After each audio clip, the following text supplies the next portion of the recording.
Fast story. It had been 5 years since my family turned their backs on me.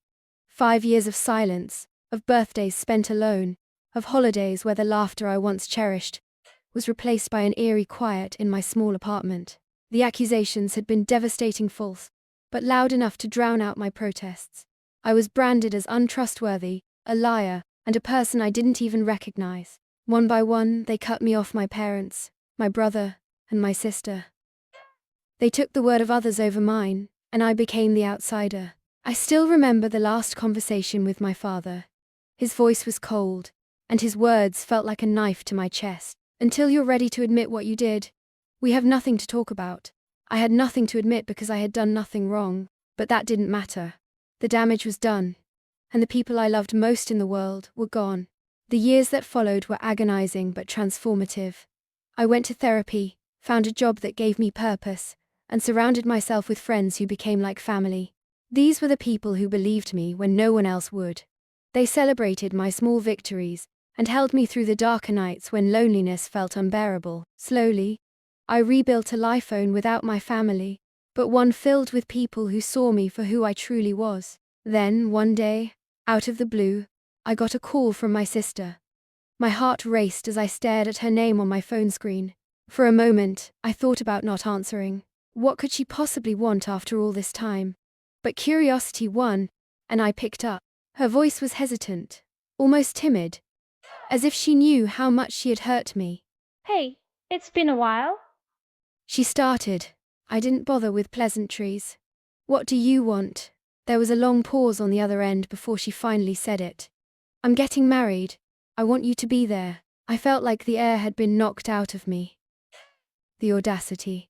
After 5 years of silence, of being treated like I didn't exist, she wanted me back for her big day. The anger I thought I had buried bubbled to the surface. Why now? I asked, my voice trembling with restrained emotion. You didn't want me in your life for the last 5 years. What's changed? She sighed, and I could hear the guilt in her voice. I know we were wrong. I know we hurt you. But I miss you. We all do. And I'm sorry for everything. Her words hung in the air, heavy with meaning. I had dreamed of this moment for years, of hearing her or anyone from my family say those words.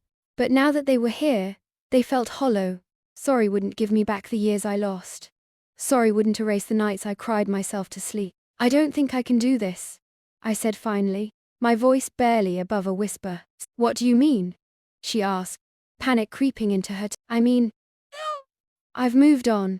I've spent years trying to heal from what all of you put me through. You can't just say sorry and expect everything to go back to the way it was. It doesn't work like that. But we're family, she protested. Were we family when you all turned your backs on me? I shot back. Were we family when you believed lies about me, without even giving me a chance to defend my... She was silent. And for a moment, I thought she had hung up. You're right. We weren't there for you, and I don't know if I can ever make up for that. But I'm trying. I want to fix. Her words softened something in me. But the walls I had built over the years were too high to break down completely. I appreciate that, I said, my voice soft. But I need you to understand something. I'm not the same person I was 5 years ago. I've had to learn to live without all of you, and I don't know if I can let you back in. Maybe not. I could hear her crying on the other end, and it tugged at my heart. Despite everything, a part of me still loved her, still missed her, but love wasn't enough. Not any. I'm sorry, I said. And for the first time in years, I felt the weight of those words. I was sorry for her, for me, for everything we had. I hope your wedding is everything you've dreamed of. But I can't be there. She tried to argue, to plead, but I gently ended the call. When I hung up, I felt a strange mix of sadness and I had finally stood up for myself, drawn a line that I wouldn't let anyone cross, not even my family. In the weeks that followed, I thought a lot about forgiveness. My therapist once told me that forgiveness isn't for the other person.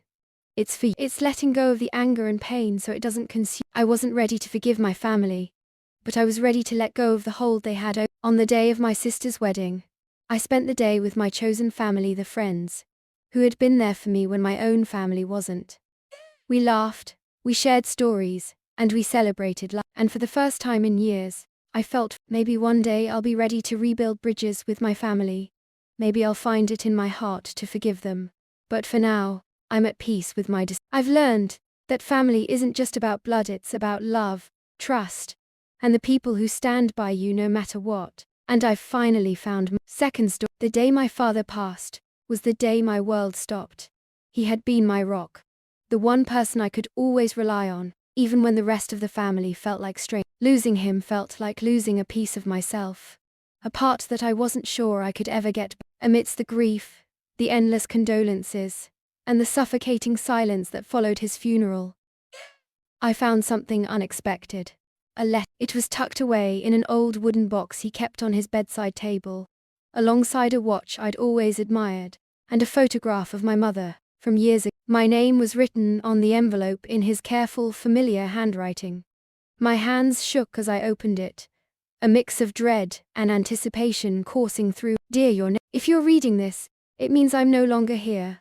I've written this letter 1,000 times, and each time I've struggled to find the right word. There's so much I want to tell you, so much I want to explain, but most of all, I want you to know how much I love you. I've carried a secret for years, one that I thought I could take to my grave, but now, I realize that you deserve the truth, even if it's painful. Our family isn't what you think it is. There are things I've done, things others have done, that have shaped the life you've lived, and I'm so sorry for the burden this truth may place. Start with your uncle. He knows more than he's ever let on.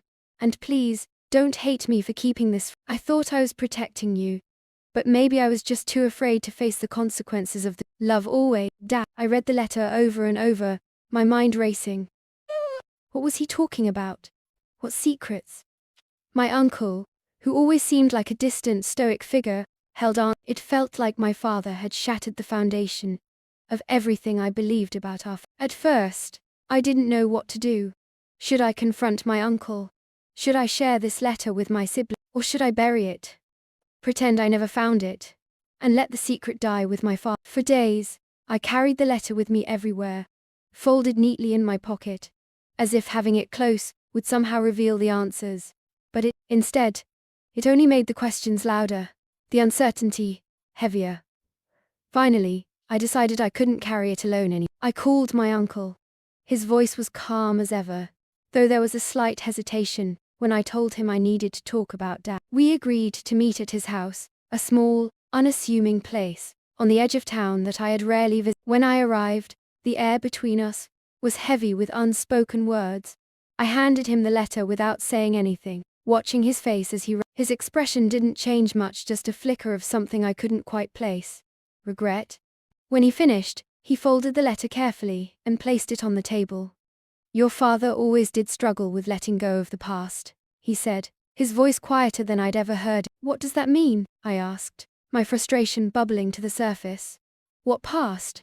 What's he talking? He sighed deeply, leaning back in his chair. Your father and I, we didn't grow up in the family you think we did. Our parents, your grandparents, weren't the people you thought they were. They were complicated. There were things they did, things they made us. I stared at him, trying to make sense of his words. What things? You're not making any sense. It's not my story to tell, he said, his voice firm but kind. But I will say this. Your father tried his best to shield you from the darkness of our family's history. He wanted you to have the life he never did. That's why he kept his distance from some of the family, why he made certain choices that might not have made sense to you at the time. I wanted to scream. I wanted to shake him, until he gave me the answers I so desperately needed. But I could see in his eyes that he wasn't going.